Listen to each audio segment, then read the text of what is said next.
Arus kepulangan tenaga kerja naker migran atau pekerja migran Indonesia (PMI) ke Indonesia diprediksi masih terus terjadi. Diperkirakan jumlahnya mencapai 34.300 orang dan akan kembali ke tanah air pada Mei hingga Juni 2020. Kepala Badan Perlindungan Pekerja Migran Indonesia (BP2MI) Beni Ramdhani mengatakan mereka yang kembali itu disebabkan kontrak kerja mereka sudah berakhir.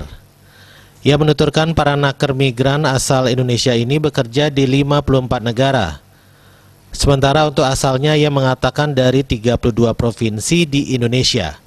Rincian puluhan ribu pekerja migran itu adalah 13.074 orang dari Malaysia dan 11.359 orang dari Hong Kong, 3.688 dari Taiwan, 2.611 dari Singapura, 800 dari Arab Saudi, 770 dari Brunei Darussalam, 323 jiwa dari Korea Selatan, 304 dari Kuwait, 219 PMI dari Italia, 173 dari Oman, dan beberapa dari negara lainnya. Menurut Beni, pemerintah telah memulangkan 126.742 naker migran.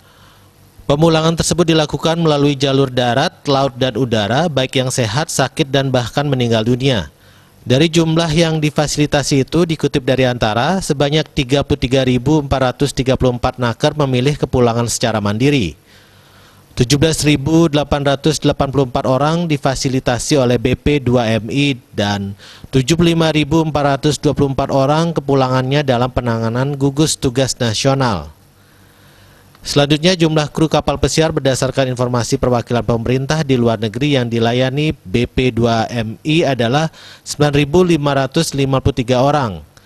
Naker migran yang pulang dari Tanjung Pinang yaitu Pelabuhan Batam dan Tanjung Balai Karimun 30.649 orang. Antikong dan Aru Kalimantan Barat 22.704 orang dan dari Nunukan 296 orang. Naker migran yang pulang dari 83 negara penempatan yakni Malaysia, Singapura, Hong Kong, Taiwan, Korea Selatan, Arab Saudi, Brunei Darussalam, Yordania, Kuwait, Italia,